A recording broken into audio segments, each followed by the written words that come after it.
Hello students, इस video में हम क्लास 8 का 4th chapter materials, metals and non metals से स्टार्ट करेंगे। इसके पहले मैंने आपको micro organisms, friend and flow complete करवा दिया हुआ है। लिंक डिस्क्रिप्शन बॉक्स में, अगर आपने वो चैप्टर कंप्लीट नहीं किया है तो वो भी कंप्लीट कर लीजिएगा। इस चैप्टर में आपकी एक्टिविटीज़ बहुत ज़्यादा इंपॉर्टेंट है। अगर आप एक्टिविटीज़ को अच्छे से करते हैं तो आपका चैप्टर उसी से कंप्लीट हो जाएगा। ठीक है, तो इस वीडियो में मैं आपको एनसीईआरटी का पूरा एक्सप्लेनेशन, सारी एक्टिविटीज़ जो कि बीच बीच में आएंगी मैं आपको सब करवाऊंगी। टेबल्स जो भी फिल होने वाली हैं वो भी करवाऊंगी। चैप्टर कंप्लीट होने के बाद एनसीईआरटी क्वेश्चंस, कीवर्ड समरी और एक्स्ट्रा क्वेश्चंस। ठीक है, सो मटेरियल्स जो है ये मैटर से आया है।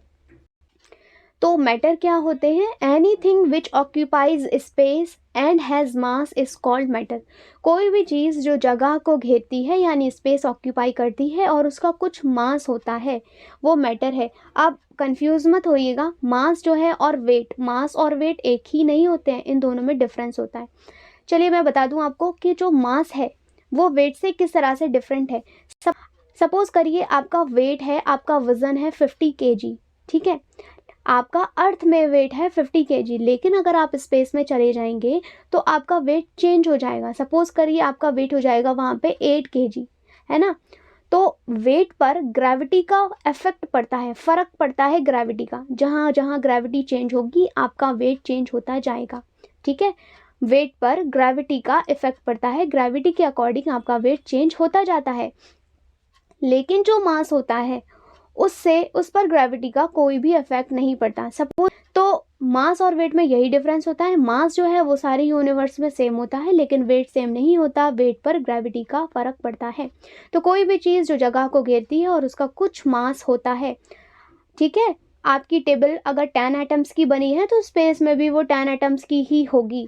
तो मास सेम रहता है सारे यूनिवर्स में, वेट नहीं रहता। इसीलिए मैंने इस डेफिनेशन में मास को यूज़ किया है, वेट को यूज़ नहीं किया है। कोई भी चीज़ जो स्पेस को ऑक्यूपाई करती है और उसका कुछ मास होता है वो मैटर है। आपकी टेबल क्या है? मैटर है। लेकिन ये किस चीज़ की बनी हुई है? ये मटेरियल की बनी हुई है। क्या मटेरियल की बनी है? वुड की बनी है। वुड आपका मटेरियल है। मैटर जिस चीज़ के बने हुए होते हैं वो मटेरियल होता है। आई बात समझ? मैटर जिस चीज़ के बने हुए होते हैं वो मटेरियल होता है। सपोज करिए आपका पेन प्लास्टिक का बना है, प्लास्टिक क्या है? मटेरियल है। ठीक है, तो आपके जो मटेरियल्स हैं वो प्योर भी हो सकते हैं और इम्प्योर भी हो सकते हैं। मटेरियल्स के कुछ एग्जांपल हैं, जैसे वुड है, ग्लास है, plastic, metals, sugar, water, soil etcetera. ये सारे क्या हैं? मटेरियल्स हैं। तो इस चैप्टर में हम मेटल्स और नॉन मेटल्स के बारे में पढ़ेंगे। मेटल्स को छोड़कर जितने भी बचते हैं वो सारे नॉन मेटल्स होते हैं।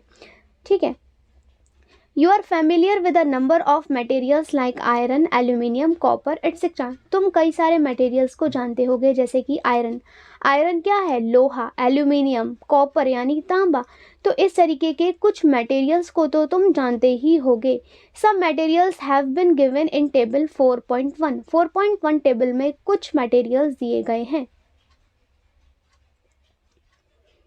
अब आपकी ये जो टेबल 4.1 है इसमें कुछ मटेरियल्स दिए गए हैं, इनको आपको अपीयरेंस और हार्डनेस के बेसिस पर लिखना है। आपकी टेबल 4.1 में कुछ मटेरियल्स दिए गए हैं, आपको लिखना है कि ये शाइनी है या डल है, हार्ड है या फिर नॉट वेरी हार्ड है। जितने भी मेटल्स हैं वो जनरली कैसे होते हैं? शाइनी होते हैं और हार्ड होते हैं, यानी सख्त होते हैं, चमकदार होते हैं और सख्त होते हैं। और जितने भी नॉन मेटल्स होते हैं वो जनरली डल होते हैं, सॉफ्ट होते हैं या फिर नॉट वेरी हार्ड होते हैं। ठीक है, तो आयरन का सिंबल होता है Fe। ये एक मेटल है, शाइनी होता है और बहुत ज़्यादा हार्ड होता है। कोल एक नॉन मेटल है, ये डल होता है और not very hard.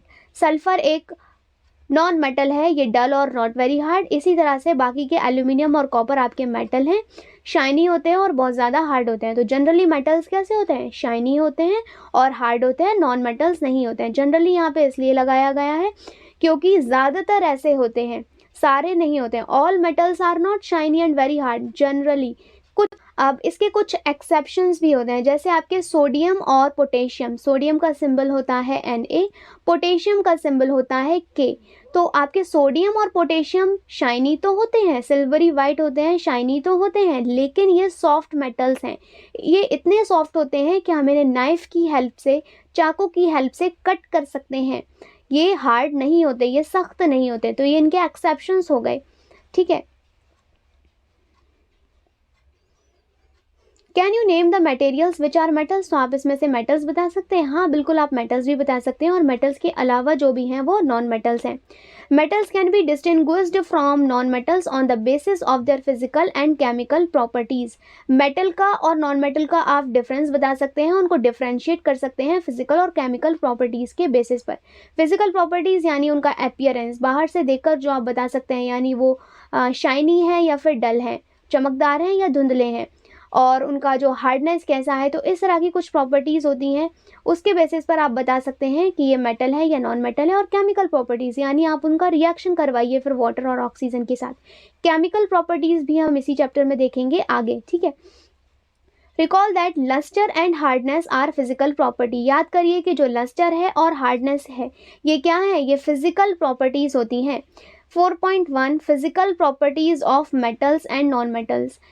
Have you ever seen a blacksmith beating an iron piece or an article made up of iron like a spade, a shovel and an axe? क्या तुमने कभी ब्लैक स्मिथ को देखा है, लोहार को, जो कि आयरन के पीस को बीट करता है, जैसे कि स्पेड को जिसको हम बोलते हैं कुदाल, शोवल यानी बेलचा, एक्स यानी कुल्हाड़ी, तो उसको बीट करता है। क्या तुमने कभी देखा है? Do you find a change in the shape of these articles on beating. जब आप इन आर्टिकल्स को, इन चीज़ों को बीट करते हो तो क्या इनके शेप में चेंज आता है? हाँ बिल्कुल, इनके शेप में चेंज आता है। ये शेप चेंज करते हैं, फिर उसके बाद ये फ्लैट होने लगते हैं, और जितना ज़्यादा आप इनको बीट करेंगे ये उतने ही फ्लैट होते चले जाएंगे, पतली पतली लेयर्स में, शीट्स में चेंज होते चले जाएंगे, है ना। इसके बाद आ जाती है आपकी एक्टिविटी 4.1। इस एक्टिविटी को परफॉर्म करने के लिए 4 मटेरियल्स चाहिए, आयरन नेल, कोल पीस, एल्यूमिनियम वायर और पेंसिल लीड, ठीक है। तो 4 मटेरियल्स आपको लेने हैं और इन सारे मटेरियल को हैमर की हेल्प से यानी हथौड़े की हेल्प से बीट करना है, उस पर जोर लगाना है। जब आप आयरन के नेल को हैमर की हेल्प से बीट करते हैं तो उसका शेप चेंज होता है, शेप चेंज होने के बाद वो फ्लैट होता चला जाता है, ठीक है, क्योंकि ये एक मेटल है। मेटल के अंदर प्रॉपर्टी होती है कि हम उन्हें जब बीट करते हैं तो ये फ्लैट होते चले जाते हैं, है ना। लेकिन नॉन मेटल्स के अंदर ये प्रॉपर्टी नहीं होती। मेटल्स को जब हम हैमर से बीट करते हैं इसके पीसेस नहीं होते, ये पाउडर में चेंज नहीं होते, ये क्या होते हैं, फ्लैट होते चले जाते हैं, क्योंकि आयरन एक मेटल है। आयरन नेल एक मेटल है, इसका जो सिंबल होता है आयरन का Fe, इसको जब हम बीट करेंगे हैमर की हेल्प से तो ये फ्लैट होते चले जाएंगे। कोल पीस एक नॉन मेटल है, जब हम इसे बीट करेंगे तो ये पीसेस में ब्रेक होगा, इसके टुकड़े हो जाएंगे, और जब हम और ज़्यादा बीट करेंगे तो ये पाउडरी मास में चेंज हो जाएगा। एल्यूमिनियम वायर भी मेटल है, इसको जब हम बीट करेंगे तो ये फ्लैट होगा। पेंसिल लीड एक नॉन मेटल है, पेंसिल के कोर में जो प्रेजेंट होता है वही होती है पेंसिल लीड, जिसे हम ग्रेफाइट भी कहते हैं, ये भी पीसेस में ब्रेक हो जाएगी, और ज़्यादा बीट करेंगे कंटिन्यूसली तो पाउडर में चेंज हो जाएगी। तो हमें इस एक्टिविटी से पता चलता है कि जितने भी मेटल्स होते हैं जब उसे हम बीट करते हैं वो पीसेस में ब्रेक नहीं होते, पाउडरी मास में चेंज नहीं होते, वो फ्लैट होते चले जाते हैं, पतली पतली शीट्स में चेंज हो जाते हैं कंटिन्यूसली बीट करने पर। इसका मतलब इसमें मैलिएबिलिटी की प्रॉपर्टी होती है। शीट्स में चेंज होने की जो प्रॉपर्टी होती है मेटल्स में उसको ही मैलिएबिलिटी कहते हैं, और नॉन मेटल्स में मैलिएबिलिटी की प्रॉपर्टी नहीं होती है। Generally all the metals are malleable. अब ऐसा नहीं है कि सारे मेटल्स मैलिएबल हैं, जनरली ज़्यादातर कैसे होते हैं, मैलिएबल होते हैं, ठीक है। नेक्स्ट है आपका You saw that the shape of the iron nail and aluminium wire changed on beating. आपने देखा कि आयरन नेल का यानी कील का और एल्यूमिनियम वायर का शेप चेंज हो गया बीट करने की वजह से। हाँ बिल्कुल, if they were beaten harder these could be changed into sheets. अगर आप इसे और ज़्यादा बीट करेंगे एल्यूमिनियम वायर को और आयरन नेल को तो ये पतली पतली शीट्स में चेंज हो जाएंगे। You might be familiar with silver foil used for decorating sweets. आप सिल्वर फॉइल को तो जानते ही होंगे, जो कि स्वीट्स को डेकोरेट करने के लिए यूज़ की जाती है, यानी चांदी का वर्क जो यूज़ किया जाता है स्वीट्स को डेकोरेट करने के लिए, उसकी बात हो रही है। You must also be familiar with aluminium foil used for wrapping food. Food को रैप करने के लिए एल्यूमिनियम फॉइल का जो यूज़ किया जाता है आप उसको भी जानते होंगे। So the property of metals by which they can be beaten into thin sheets is called malleability. तो जो प्रॉपर्टी होती है मेटल्स के अंदर कि हम उन्हें पतली पतली शीट्स में या पतली पतली लेयर्स में, पतली पतली परतों में चेंज कर सकते हैं, वो होती है मैलिएबिलिटी की property. This is a characteristic property of metals. As you must have noticed, materials like coal and pencil lead do not show this property. Can we call these metals? No, we cannot call these as metals because they are non-metals. They do not show the property of malleability as. आई समझ बात? ठीक है। अब यहाँ एक और question बनता है, why don't we use silver foil in place of aluminium foil, कि हम एल्यूमिनियम फॉइल की जगह फूड को रैप करने के लिए सिल्वर फॉइल का यूज़ क्यों नहीं कर सकते हैं। ठीक है, तो मैं आपको एक पॉइंट बता दूं, सिल्वर जो है वो एल्यूमिनियम से ज़्यादा good conductor of heat and electricity होता है, यानी ये फूड को और ज़्यादा देर तक गर्म रख सकता है। जो सिल्वर होता है वो एल्यूमिनियम से ज़्यादा कंडक्टिव होता है। ठीक है, good conductor of heat and electricity होता है एल्यूमिनियम से ज़्यादा, यानी ये फूड को ज़्यादा देर तक गर्म करके रख सकता है अपने अंदर। ठीक है, लेकिन हम सिल्वर फॉइल को यूज़ नहीं करते। ऐसा क्यों? ऐसा इसलिए क्योंकि जो एल्यूमिनियम फॉइल है ये थिक होती है, चांदी का वर्क कंपैरेटिवली बहुत ज़्यादा पतला होता है। अगर आप स्वीट्स पे अपनी फिंगर रखें और फिर उसे हटाएं तो आप देखेंगे कि चांदी का वर्क आपकी फिंगर में आ जाएगा। ये बहुत ज़्यादा पतला होता है, टिश्यू पेपर से भी कई ज़्यादा पतला होता है आपका चांदी का वर्क। इसका मतलब जो सिल्वर है उसके अंदर मैलिएबिलिटी की प्रॉपर्टी बहुत ज़्यादा है। ये हाईली मैलिएबल मेटल है, सिल्वर एक हाईली मैलिएबल मेटल है। ठीक है, तो हम सिल्वर फॉइल को एल्यूमिनियम फॉइल की जगह यूज़ इसलिए नहीं करते क्योंकि सिल्वर एक बहुत ज़्यादा एक्सपेंसिव मेटल है, नोबल मेटल है। ज्वेलरी बनाने के लिए यूज़ किया जाता है, ये कॉइन्स बनाने के लिए यूज़ किया जाता है। हाँ, ये good conductor of heat and electricity है, लेकिन फिर भी हम इसे यूज़ नहीं करते क्योंकि ये बहुत ज़्यादा एक्सपेंसिव मेटल होता है। आई बात समझ? क्यों नहीं यूज़ करते हम? अब एक और क्वेश्चन आता है कि हम एल्यूमिनियम फॉइल को फूड रैप करने के लिए यूज़ क्यों करते हैं। ऐसा इसलिए क्योंकि एल्यूमिनियम लीस्ट रिएक्टिव मेटल होता है, यानी जब हम इसमें फूड को रैप करेंगे तो ये हमारे फूड के साथ और उसके फ्लेवर के साथ रिएक्ट नहीं करेगा। हमारे फूड को कोई भी नुकसान नहीं होगा इसमें रैप करने से, इसीलिए हम एल्यूमिनियम को फूड रैप करने के लिए यूज़ कर सकते हैं। आई बात समझ? अब सिल्वर फॉइल को हम स्वीट्स पर डेकोरेट करने के लिए क्यों यूज़ करते हैं और हम उसे कंज्यूम भी कर लेते हैं। ऐसा इसलिए क्योंकि जो हमारा सिल्वर है ये लीस्ट रिएक्टिव मेटल है, बाकी मेटल्स के साथ रिएक्ट नहीं करता है और हम इसे ईजिली कंज्यूम कर सकते हैं। ठीक है, और दूसरा पॉइंट ये है कि हम इसकी पतली से पतली परत बना सकते हैं, इसीलिए हम इसे स्वीट्स को डेकोरेट करने के लिए यूज़ करते हैं। ठीक है,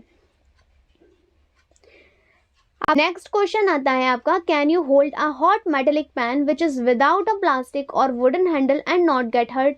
परहैप्स नॉट, व्हाई? ट्राई। तो आप क्या हॉट मेटेलिक पैन को होल्ड करके रख सकते हैं बिना वुडन या फिर प्लास्टिक हैंडल के और आपको कोई हर्ट भी ना हो?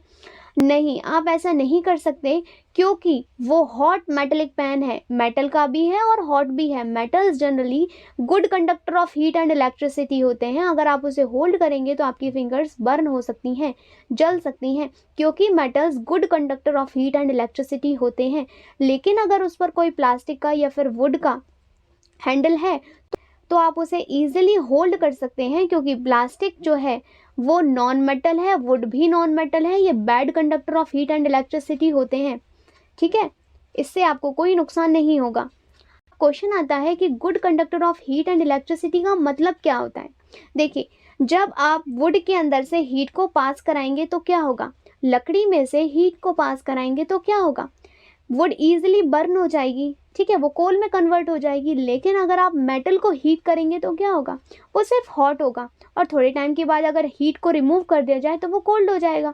उसमें कोई चेंज नहीं आएगा, है ना, कोई चेंज नहीं आएगा। इसका मतलब ये अपने अंदर से हीट को पास करा रहे हैं, अपने अंदर से हीट को पास करा रहे हैं, यानी ये गुड कंडक्टर ऑफ हीट है।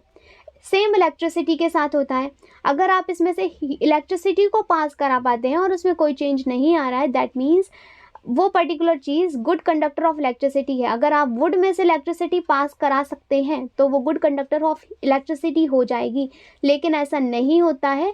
वुड में से इलेक्ट्रिसिटी पास नहीं होती है, सिर्फ मेटल्स में से होती है। ऐसा क्यों होता है? मेटल्स में से ही इलेक्ट्रिसिटी पास क्यों होती है? क्योंकि मेटल्स की आउटर मोस्ट शेल में फ्री इलेक्ट्रॉन्स होते हैं, इसकी वजह से वो इलेक्ट्रिसिटी को भी कंडक्ट कराती है। लेकिन नॉन मेटल्स की आउटर मोस्ट शेल में फ्री इलेक्ट्रॉन्स नहीं होते। ठीक है, तो ये कॉन्सेप्ट अभी इतना ज़्यादा इम्पॉर्टेंट नहीं है। On the basis of these experiences, what can you say about the conduction of heat by wood and plastic? You must have seen an electrician using his screwdriver. What kind of handle does it have? Why?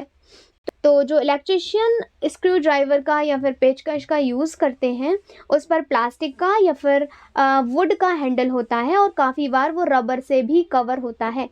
तो जो आपके plastic हैं, rubber हैं, would हैं, ये क्या है? Non metals हैं। They are bad conductor of heat and electricity. ये इंसुलेटर्स हैं, अपने अंदर से हीट को और इलेक्ट्रिसिटी को पास नहीं कराते। ठीक है, अगर इलेक्ट्रिसिटी को पास नहीं कराते हैं, यानी अगर आप उसे पकड़कर इलेक्ट्रिक वर्क करेंगे तो आपको शॉक्स नहीं लगेंगे। तो क्यों होता है? ताकि आप शॉक से बच सकें, और हीट को भी पास नहीं करा पाएंगे ताकि आपका हाथ भी ना जल सके। और आगे उसमें मेटल पीस होता है जो कि good conductor of heat and electricity होता है, ताकि आप मेटल का और इलेक्ट्रिक वर्क आसानी से कर सकें। तो बात समझ आ गई क्यों लगा होता है हैंडल? ताकि आप शॉक से और हीट से प्रिवेंट रह सकें। नेक्स्ट है आपकी एक्टिविटी 4.2। आपको इस एक्टिविटी में क्या करना है? अब आपकी 4.2 एक्टिविटी में आपको कुछ मटेरियल्स की ज़रूरत है। आयरन नेल चाहिए, आपको सल्फ़र चाहिए, कोल पीस चाहिए, कॉपर वायर चाहिए, आपको एक सेल या फिर बैटरी चाहिए, और आपको बल्ब चाहिए। अब आपको सर्किट तैयार करना है। आयरन नेल का सबसे पहले यूज़ करना है। आयरन एक मेटल है जिसका सिंबल होता है Fe।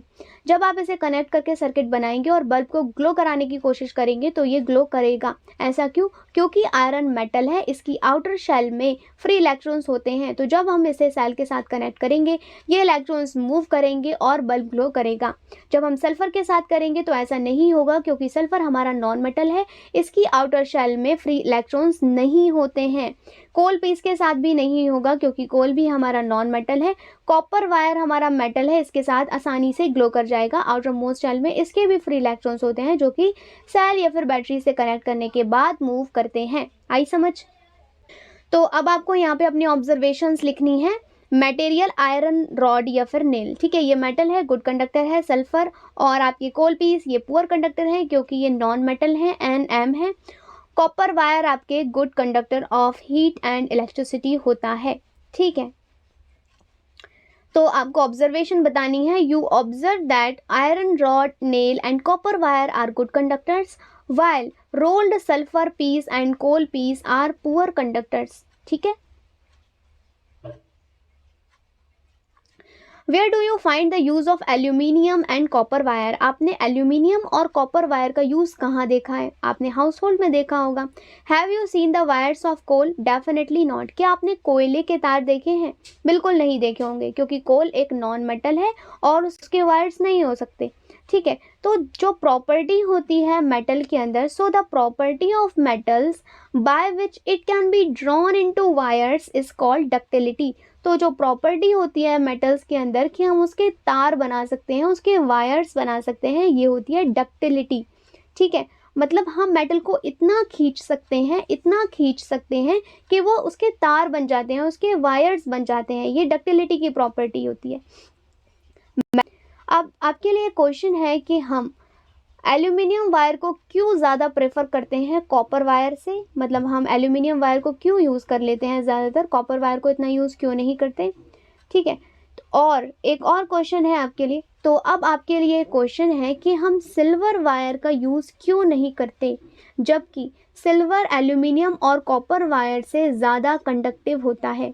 सबसे ज़्यादा कंडक्टिविटी सिल्वर के अंदर ही होती है, लेकिन हम इसके वायर ज़्यादातर यूज़ क्यों नहीं करते, ये क्वेश्चन है। और कॉपर और एल्यूमिनियम वायर में भी हम एल्यूमिनियम के वायर को क्यों ज़्यादा प्रेफर करते हैं।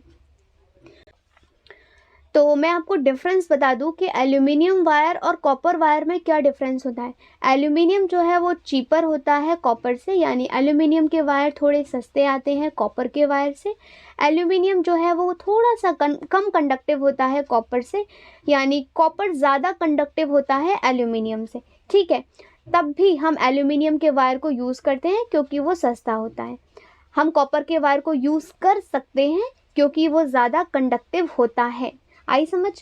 अब नेक्स्ट क्वेश्चन आता है कि हम सिल्वर के वायर को क्यों नहीं यूज़ करते। अब अगर हम इसे कंडक्टिविटी सीरीज में रखें, कॉपर, एल्यूमिनियम और सिल्वर को, तो इनमें से सबसे ज़्यादा कंडक्टिव होता है आपका सिल्वर, उसके बाद आता है कॉपर, लास्ट में आता है आपका एल्यूमिनियम। ठीक है, लेकिन फिर भी हम सिल्वर के वायर इसलिए यूज़ नहीं करते क्योंकि सिल्वर हमारा नोबल मेटल है, ज्वेलरी, कॉइन्स वगैरह बनाने में यूज़ किया जाता है, मोस्ट प्रेशियस मेटल माना जाता है after gold.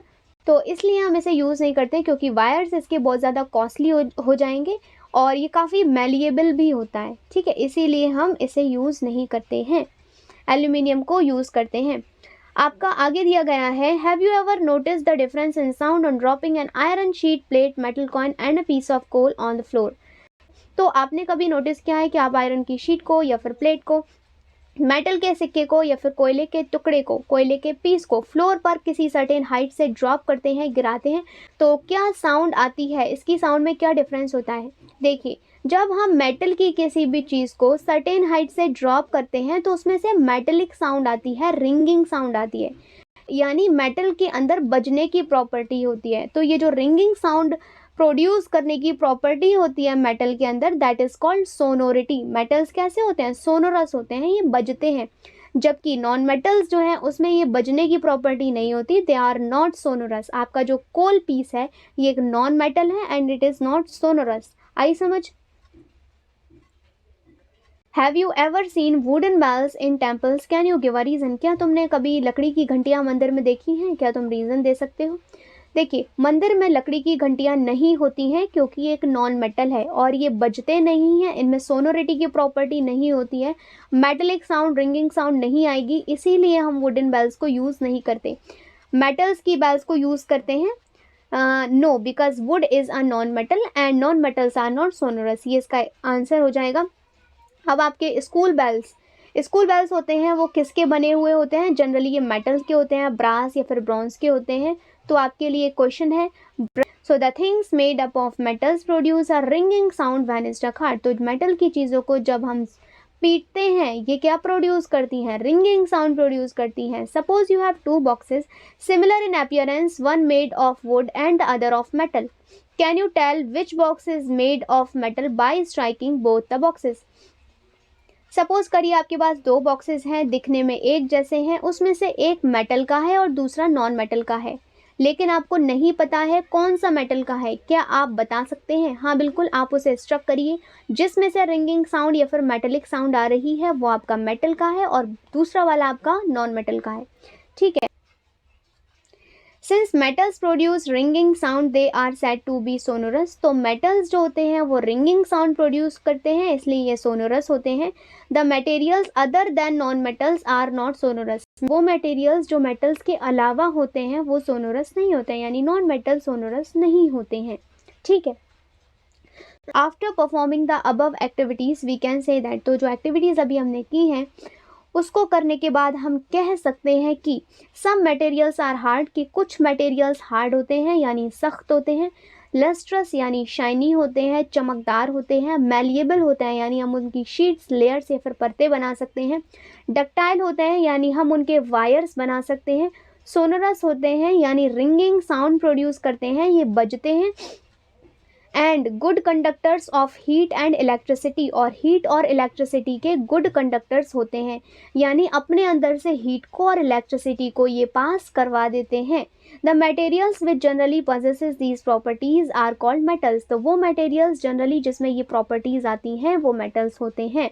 The examples of metals are iron, copper, aluminium, calcium, magnesium. तो ये सारे इसके एग्जाम्पल्स हैं और इसके सिम्बल्स भी मैंने लिख दिए हुए हैं। In contrast materials like coal and sulphur are soft and dull in appearance. तो मटेरियल्स जैसे कि कोल है आपका, सल्फर है यानी कोल कार्बन की फॉर्म है आपकी, सल्फर का सिंबल होता है एस, ये क्या होते हैं, ये सॉफ्ट होते हैं और डल होते हैं, ये मेटल्स नहीं हैं, ये नॉन मेटल्स हैं। They break down into a powdery mass on tapping with a hammer. जब आप हथौड़े से इन पर वार करेंगे तो ये पीसेस में ब्रेक होंगे, फिर से बीट करेंगे और बीट करेंगे तो ये पाउडरी मास में चेंज हो जाएंगे। दे आर नॉट सोनरस, ये बजते नहीं है, and are poor conductor of heat and electricity अंदर। तो आप कह सकते हैं कि जो नॉन मेटल्स की प्रॉपर्टीज होती हैं वो मेटल्स से अपोजिट होती हैं, है ना। In contrast materials like coal and sulphur are soft and dull in appearance. तो आप कह सकते हैं कोल सल्फर ये क्या है, ये सॉफ्ट होते हैं। तो मटेरियल्स हैं आपके जैसे कि कोल है, सल्फर है, ये सॉफ्ट होते हैं और डल होते हैं अपीयरेंस में। Break down into a powdery mass on tapping with a hammer. जब आप हथौड़े से इस पर वार करेंगे तो ये पीसेस में ब्रेक हो जाएंगे और वार करते जाएंगे तो ये पाउडरी मास में चेंज हो जाएंगे क्योंकि ये नॉन मेटल है। They are not sonorous and are poor conductor of heat and electricity. ये सोनरस नहीं होते हैं और ये हीट और इलेक्ट्रिसिटी के पुअर कंडक्टर्स होते हैं। These materials are called non metals. इन मटेरियल्स को नॉन मेटल्स कहते हैं। The examples of non metals are sulphur, carbon, oxygen, phosphorus. ये सब क्या हैं आपके नॉन मेटल्स हैं। तो जो प्रॉपर्टीज़ होती हैं नॉन मेटल्स की वो मेटल्स के अपोजिट होती हैं। तो मैंने आपको बताया था कि जनरली सारे मेटल्स शाइनी होते हैं, हार्ड होते हैं, लस्ट्रस होते हैं, मैलिएबल होते हैं, डक्टाइल होते हैं, लेकिन all metals do not possesses these properties. ठीक है, जनरली रखा था वहाँ पे। सोडियम सिंबल है Na, पोटेशियम के, ये क्या है, हाईली रिएक्टिव होते हैं और ये बहुत ज़्यादा सॉफ्ट होते हैं जिसे हम नाइफ से भी कट कर सकते हैं। सोडियम और पोटेशियम ऐसे मेटल्स हैं जो कि बहुत ज़्यादा सॉफ्ट होते हैं, शाइनी भी होते हैं और हम इन्हें नाइफ की हेल्प से कट भी कर सकते हैं।